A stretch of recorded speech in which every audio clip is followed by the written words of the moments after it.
Hi Aquarius! Welcome po sa ating channel at ito ang inyong monthly Kabay Tarot reading for October 2024. Please be reminded, kung naka-resonate kayo, comment down. Kung hindi kayo naka-resonate, ibigay nyo po sa iba kasi channel reading po ito.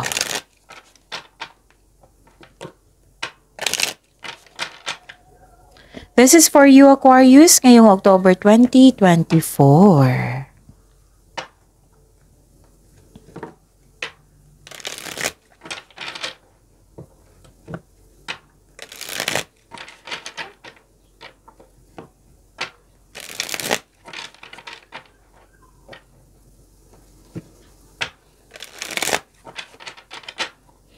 Para po ito sa inyo, Aquarius, ngayong October 2024. Maraming salamat po sa inyong patuloy na suporta at maraming salamat din po sa mga hindi nag-skip ng ads. Gamitin ang reading na ito bilang gabay lamang sa mga hindi pa nag-subscribe. Subscribe na po kayo at click bell notification para malaman nyo na may bago tayong video. Para sa mga gustong magpa-reading po, may lumabas dyan sa screen nyo ngayon. Panoorin nyo po at sundin ang instruction. Calling the attention sa mga suki ko dito na Aquarius, open na po ang inyong monthly Kabay Tarot reading for October 2024. May 6 months from now reading tayo at love life reading po. So message me Aquarius for schedule. Maraming salamat po. Spirits Guide, mga ganap po ngayong October 2024 para po kay Aquarius. I need 3 cards po.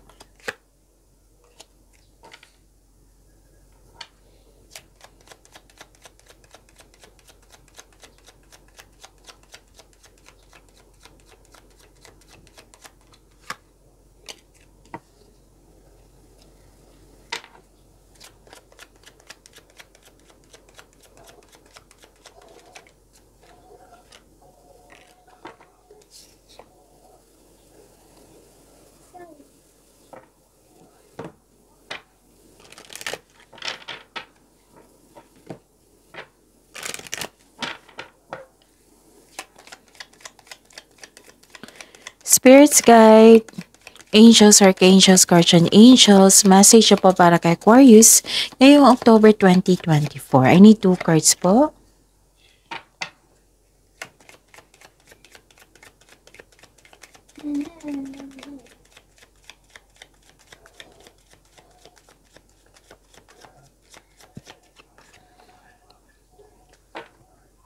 Okay, ngayong October 2024 para po sa inyo Aquarius.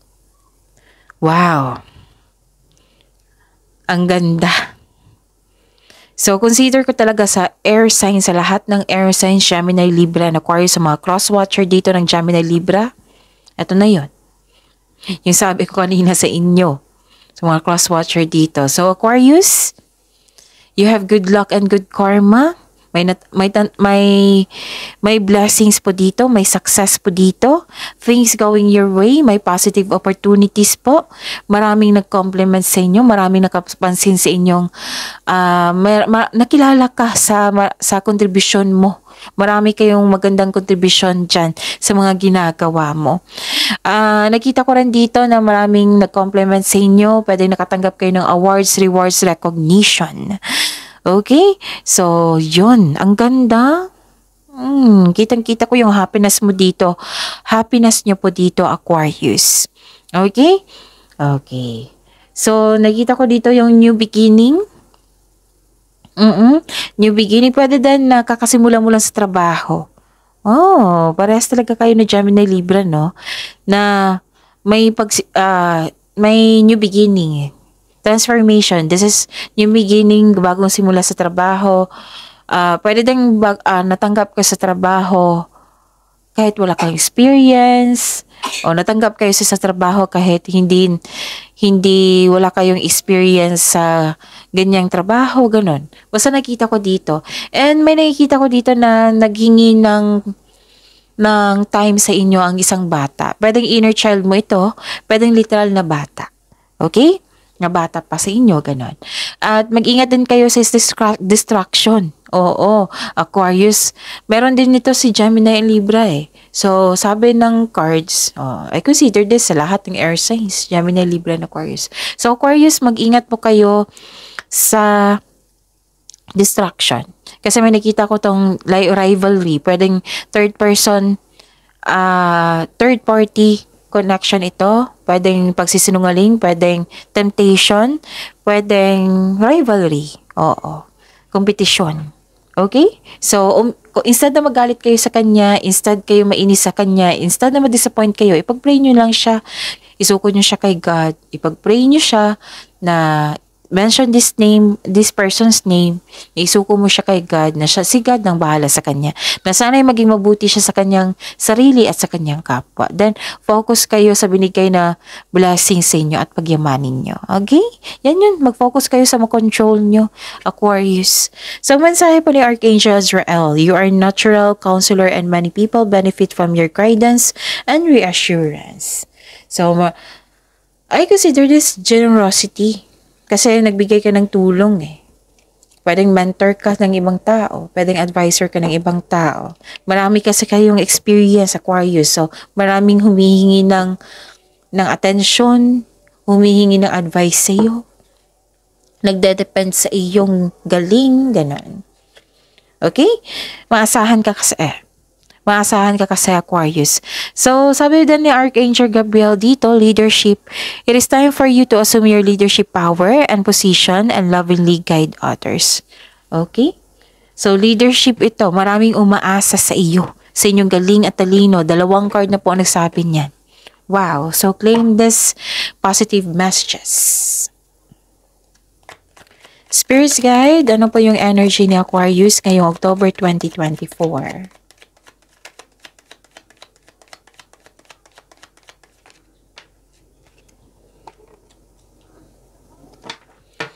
And the clarification of this card po.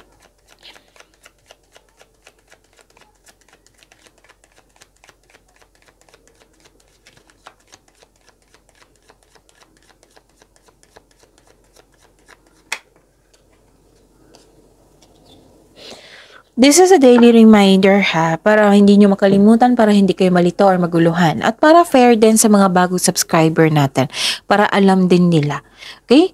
Panoorin nyo po yung last 4 days Kabay Tarot reading nyo. Kahit anong date. Kasi monthly Kabay Tarot reading to eh. Like for example, panood nyo ito ngayong October 5, 2024. Panoorin po yung October 4, 3, 2, and 1. Kung may nakita kayo or narinig kayong repeating message, kailangan nyo po iyan bigyan ng atensyon. Kung maaari po, bigyan nyo po ng solusyon at aksyon. Again, calling the attention sa mga suki ko dito na Aquarius, open na po yung Monte Kabay Tarot reading for October 2024. May 6 months from now reading tayo at love life reading po. So message me Aquarius for schedule. Maraming salamat po. Okay. What is your energy? Okay. Guarded ka dito. Ayaw mo nang masaktan ulit. Kaya ikaw mismo nag-decide na umiwas sa distraction na ito. Okay? Kasi may strong personality dito eh. Na isang tao na nag-provoke to sa inyo para maghalit kayo. Oo, pero naging defensive kayo dito eh. Ayaw mo nang masaktan. Ito yung sabi ko sa inyo kanina dito sa oracle nyo na marami kayong blessings na receive, right? Things going your way. So, may distraction lang na kailangan yung iwasan. So, yung hindi dapat kayo magalit sa kanya or ma-disappoint sa kanya, kundi ipagdasal nyo siya. Huwag nyo tanggapin yung negativity niya kasi kung tatanggapin mo yan, magkakaroon niya ng blockages. Oo, posibleng magkakaroon kayo ng blockages niyan para makapasok yung blessings para sa inyo. So, maintain your positive energy, yung flow ng energy mo. Don't accept this negative treatment, negative traits ng isang tao. Kasi strong personality siya. Huwag kayong maniwala agad sa criticism. Hayaan nyo sila. Oo, focus kayo sa binigay sa inyo na blessings, pagyamanin nyo. Yan, dyan kayo mag-focus sa makontrol nyo. Okay? Ano pa? Okay. Nakikita ko rin dito na okay. May success eh. So, 2 card na po nagsabi dito na may success. So, you deserve the success ha. Okay? Mm. Naging wise ka sa paghahandle ng inyong finances. Hindi ka madamot at the same time, masaya ka makatulong sa kapwa mo. So, this is, lumabas din ito na yung, this is harvesting. This is harvesting. Yung lahat ng mga tinanim mo, nagbo-blooming ngayon, nag-harvest kayo ngayon. Di ba, naging productive kayo sa araw-araw. Yan na yung resulta ngayong October 2024. Harvesting, success plus enjoyment. Okay? And may paalala lang po ang card niyo po dito. Again, may paalala po ang card niyo po dito na huwag niyo daw i-overspend ang inyong kaperahan. Mag-save po daw kayo. Siguraduhin yung hindi magalaw yung savings niyo, yung budget niyo. Syempre, dapat maintain yung budget kasi nga budget yan di ba?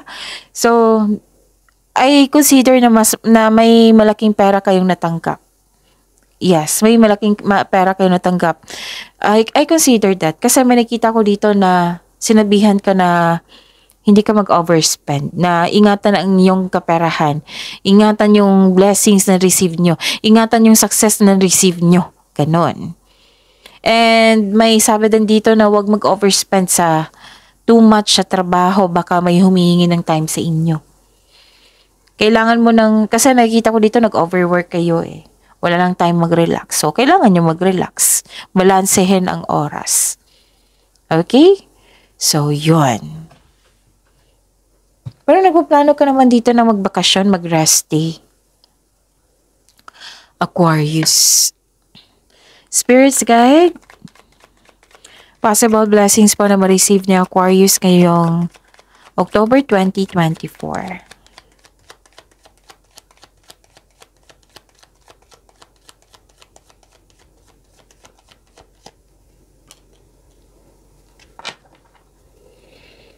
And the clarification of this card po.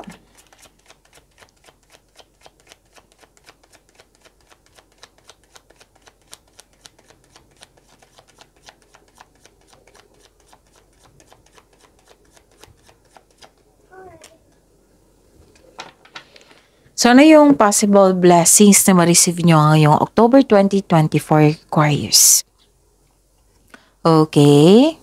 Nakikita ko dito na okay. Siguraduhin na magkaroon ng konkretong plano. Ingatan ang paggawa ng desisyon. No, alamin niyo kung karapat-dapat ba, ganun. Okay? So, ingatan. And don't hesitate tulong. Huwag kayong mag-overthink din. Kasi hindi yan nakatulong overthink. Remember, overthinking can steal your opportunities, can steal your happiness. So, you should, schedule your, time for reflection, sa paggawa ng desisyon, sa pagkaroon ng plano, ganon. Ano ka dito kanina pa to, dalawang card na po sabi dito na guarded ka. Okay. Okay, this is a new beginning.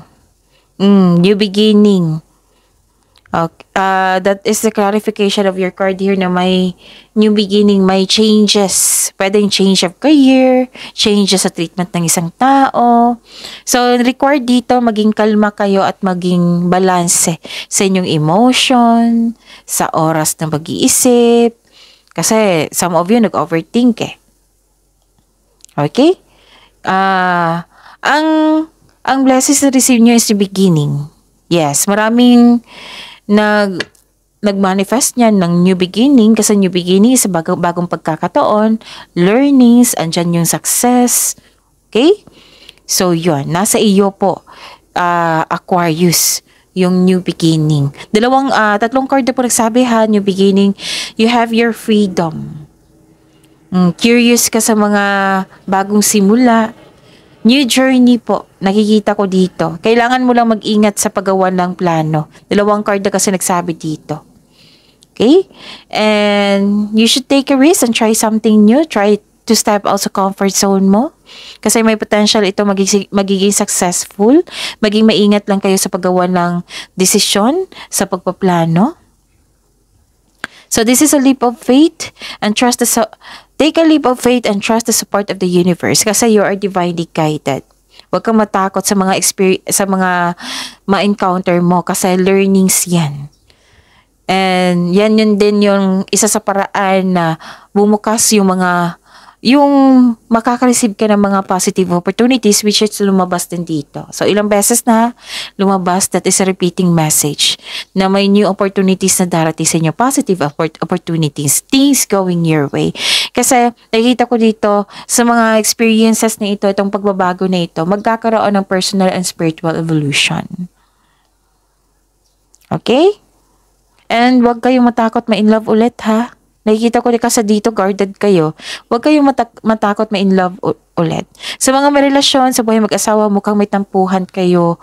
Pero, magiging okay din kayo kasi may pag-uusap dito at pagpatawad. Oh, di ba? Ang ganda. So, yun. Take this new journey. Spirits guide. Challenges po na ma-overcome ni Aquarius ngayong October 2024. Ma-overcome to, ha. At least alam nyo, mabigyan nyo ng agarang solusyon. May idea kayo na ano yung iwasan, mabigyan nyo ng agarang solusyon. Ma-expect nyo eh. Oh, okay? Para maging ready kayo. Pero don't worry, ma-overcome nyo. Ang tanong kasi is overcome. Ma-overcome nyo po ito. Okay, kailangan nyo magpahinga. Kanina pa to eh. Tatong card po nagsabi dito na kailangan nyo ng tamang pahinga. Kasi nakikita ko dito, walang pahinga, ayaw mo magpahinga, wala kang tulog, ayaw mo rin magtulog. Kaya nga may sabi dito, nag-overspend kayo. Nag-overthinking, nag-overspend sa trabaho. Or ano yung mga ginagawa mo dyan. So, kailangan ng pagbalanse po. So, this is the repeating message, ha. Kailangan nyo talagang bigyan ng atensyon yan. Kung maaari po, bigyan nyo po ng solusyon at aksyon. Okay? Yun. And be confident. Yan yung sabi dito. Yun, magpahinga, ha. Magpahinga po kayo. Tapos, tamang pahinga. Tapos, yung plano nyo magbakasyon, ituloy nyo yan. Pero, syempre, kailangan ng pagbalanse dito. Okay? And be confident. Kasi may overcome mo yung challenges. Overcoming obstacles to eh. Self-assurance, confidence, passion, resilience, courage, inner power. So, feel your fears and take action.